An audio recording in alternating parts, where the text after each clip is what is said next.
Hey YouTube, it's Joe here again. Just wanted to talk a little bit about my trip to Midwest Gaming Classic a few days ago.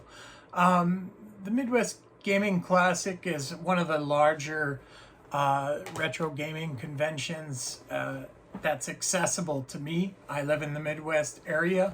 It actually takes place in Milwaukee, Wisconsin. For me, that was my first experience going to a retro game convention, and certainly anything at that scale. So had a really great time. I actually brought my daughter with me, convinced her to come with me and bribed her with lots of anime memorabilia, statues and Funko Pops and things like that. So I probably spent as much money on her as I did on myself, but I did want to go over some of the pickups that I got, as well as, just talk a little bit about the experience that I had. As far as the experience goes, I just had the greatest time. As somebody who's collected retro games for a long time, who's been a fan of, some of the YouTubers like Metal Jesus, Pat Contri or Pat the NES Punk, the Game Chasers, John Riggs, John Hancock. There's a lot that I could name off, but I follow a lot of people in the retro game community on YouTube, and so to be there with people like that and sort of experience it along with people who think the same way that you do was really, really a great time for me. Now, as far as the experience and what goes on at the convention, it's there's a huge vendor hall. We were able to get in there early because we pre-ordered our tickets. So I think it opened at like 9:30, and if you pre-ordered, you can get in at 9:30 rather than 10 the first day. So it was a mad flood of people getting in there. I was really kind of amazed at the sheer number of people who were trying to get in and swarming the booths, and there were a ton of games. There were so many games, and I don't know if you know it about me, but I collect GameCube pretty heavily, so I was pretty focused on trying to find some GameCube games that I don't have in my collection, even just filler stuff, but also kind of on the lookout for some heavy hitters as well. So there was a lot to choose from there in that regard. I was also kind of looking for some, strange things, or maybe even some holy grails.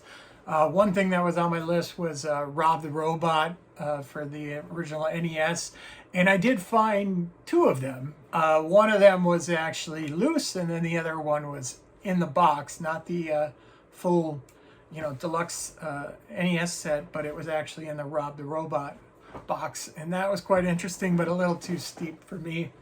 The loose one I was very close to buying, but I decided to spend my money in different ways, so didn't come home with one of those. Was also on the lookout for Turbo Express, which I thought was funny because not long after I got there, I ran into Pat Contri and asked him if he had seen a Turbo Express around. He said, "No, I haven't seen one." And then when he just did his CU podcast episode this week, he talked about, some guy was asking about a Turbo Express. So it was kind of cool to hear that. He remembered having that conversation with me. Other than that, just the whole experience, buying a bunch of cool stuff. And then also the arcades that they had there were quite cool. Free-to-play arcades, a whole floor of it, really. And the sort of video game history museum that they had, which was interactive. They had, stations where you could go and play the original Pong system all the way up to, current stuff. My daughter really enjoyed playing Duck Hunt for the original NES. Even though I have it, she's never played it, and she took advantage of that there. Played a lot of pinball and some other stuff. So that was kind of just a brief overview. I may stick in some clips here and there of video that I took from the convention if I find stuff to put in. But with that, I'm going to go over the pickups that I got a little bit, and then we'll wrap it up. So most of what I got was GameCube. There's only one game in here that isn't GameCube. So the first one that I got was Worms Blast for GameCube, and all of these are complete except one. And the reason that I got one that wasn't complete is because it was shrink wrapped and it felt complete, but when I opened it later, was not complete. The next one is Hot Wheels Velocity X, I think it is.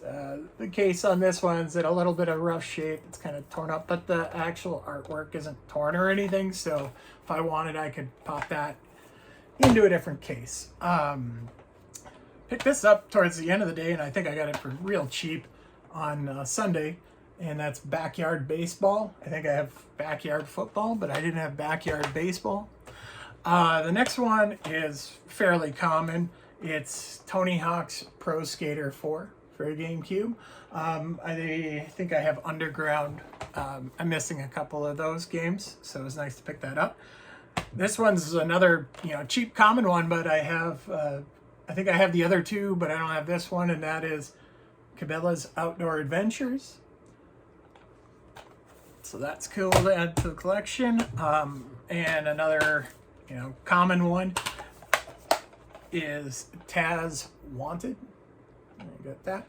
And I will say with most of these, I don't think I paid full asking price for any of these. And that was one thing I really appreciated about the convention. I've always heard that, the convention prices aren't the greatest, but almost everybody was willing to knock some money off of whatever the sticker price was on the game. So I was really happy with that.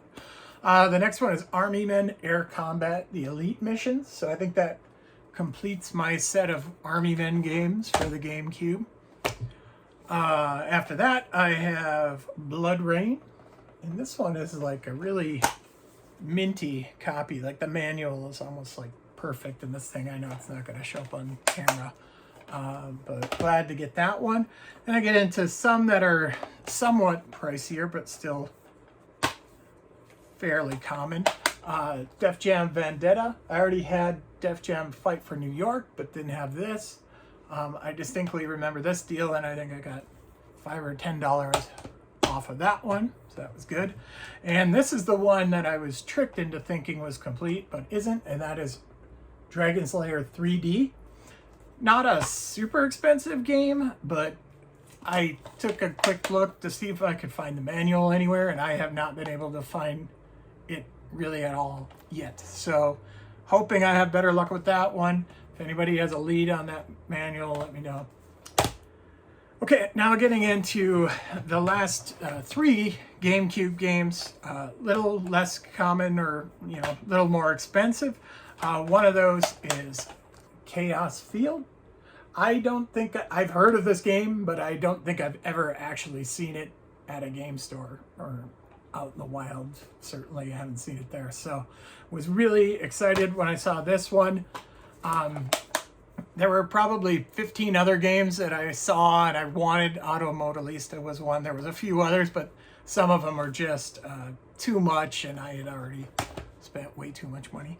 But here's kind of a heavy hitter that I picked up at the convention, and that is Resident Evil 2. Super happy to get that in my collection. I passed up on buying these games when they were cheap, and I've just kind of been putting it off now that the prices have gone up so much. So I was happy to see it there. I went there to spend money, and I was like, if I see a game that I need, I don't care, I'm getting it. Gotcha Force and those games may be excluded. Although they did have a Gotcha Force. They had a Cubivore there, but the two that I saw, the Gotcha Force and the Cubivore, did not have manuals, and that was not worth it to me. The biggest GameCube game that I got while I was there, I found like right at the end of the first day, I think it was, and was super excited to find it because I've been wanting this game for a long time, and that is Spirits and Spells for GameCube. Now, I only saw one more of these at the convention, and it was not complete, and they wanted something like $185 for it without the manual. Now, I'm not going to say I didn't pay for this, but I got a way better deal than that, and it's complete. So, and then the last item I got is not a GameCube game, but it's a game that I've wanted to add to my collection for quite a while, and I just have always passed on it because of the price. And that game is Conker's Bad Fur Day. So when I got there, I was kind of looking for this game when I went, and I knew I was going to have to pay for it. But When I got there, right away I saw this in a glass case at like the first booth that I went to, and I was like, oh, I want that game. And then I was like, I just got here.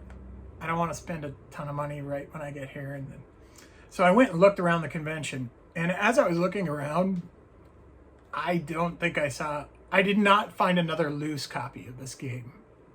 Maybe there were some and somebody else grabbed it, whatever, but this was like the only loose copy of it. Otherwise, you had to buy it complete and then pay all the money for the complete version.